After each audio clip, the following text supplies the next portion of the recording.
A intervenção é do Sr. Deputado José Manuel Pureza, do Bloco de Esquerda.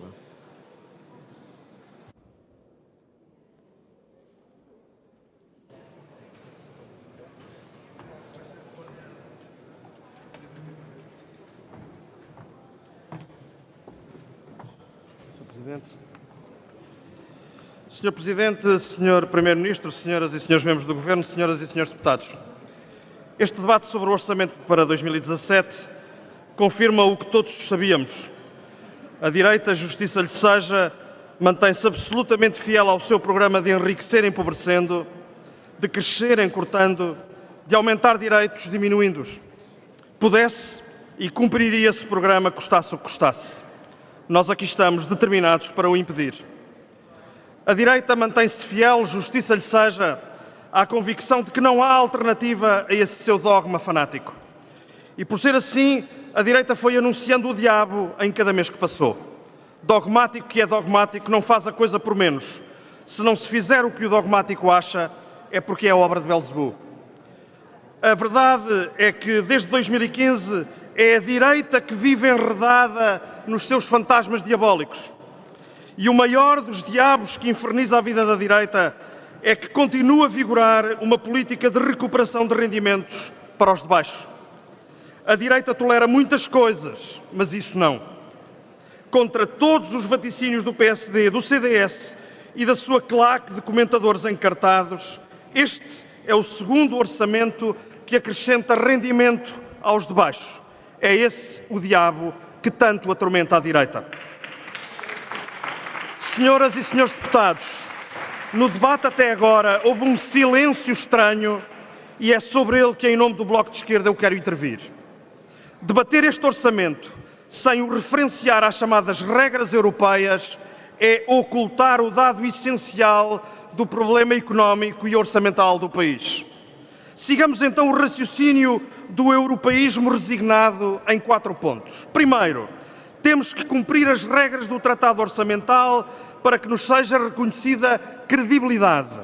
Segundo, o cumprimento do Tratado Orçamental leva-nos a poupar, até chegarmos aos 5.276 milhões de euros de saldo primário.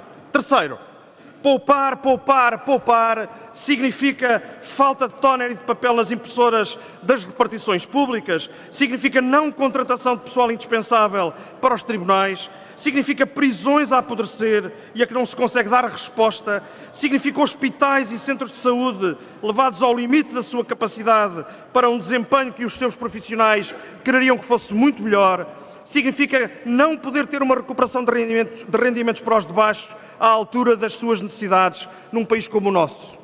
Quarto e último ponto, depois de tudo pago e com mais de 5 mil milhões de saldo positivo, esbarraremos nos 8 mil milhões de euros de juros de uma dívida que nos sufoca. Conclusão, então, do raciocínio do europeísmo resignado. Poupamos para nos endividarmos, ou seja, poupamos mesmo só para empobrecermos. Esta espiral sem fim do empobrecimento toma o país como refém.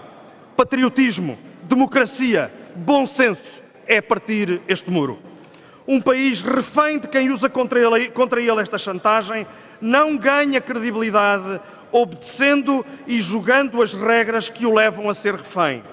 Importa conseguir um juro mais baixo, certamente, mas sem reestruturarmos a nossa dívida como o faria qualquer ator económico razoável e como aceitaria qualquer credor razoável, sem isso não há baixa decimal dos juros que nos valha. Sucede, senhoras e senhores deputados, que a União Europeia não se porta como um ator razoável, nem como uma pessoa de bem. O extremismo do absurdo das regras anti-económicas impostas discricionariamente é a Europa realmente existente. Sermos cordiais com isto não é ganhar credibilidade, é deixarmos-nos aprisionar. Salvo o Luxemburgo, nenhum Estado cumpre as regras do Tratado Orçamental. Mas há os que são premiados por isso e há os que são punidos por isso. A Alemanha do Sr. Schäuble viola grosseiramente as regras acumulando excedentes. Mas, claro, a Alemanha é a Alemanha. A França, de François Hollande, nunca cumpriu a regra do limite do déficit. Mas com a compreensão de que só os bons amigos e companheiros de façanha são capazes, A Comissão, chefiada por Durão Barroso e por Jean-Claude Juncker, aceita acordos informais, secretos ou não, para que se maquilhem as contas e tudo pareça aquilo que não é. Mas, claro, a França é a França. Quer dizer, quem manda pode incumprir grosseiramente as regras e tudo lhe é perdoado. E para Portugal sobra a permanente perseguição contra qualquer sonho de ter uma banca pública que se comporte mesmo como banca pública. Para Portugal sobra a espada das sanções, sempre pendente sobre cada décima do deve e do haver.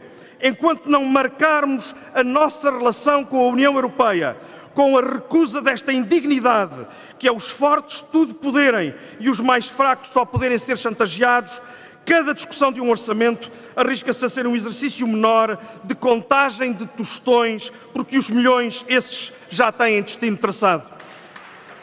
Senhor Presidente, senhoras e senhores deputados, este é o segundo orçamento que recupera rendimentos para os de baixo. Agora, é imperativo recuperar investimento. Sabemos que isso nos põe em confronto com os mandadores de uma Europa que faz do benefício dos de cima a sua razão de ser. O Bloco não faltará a esse confronto, em nome de uma democracia mais forte. Disse.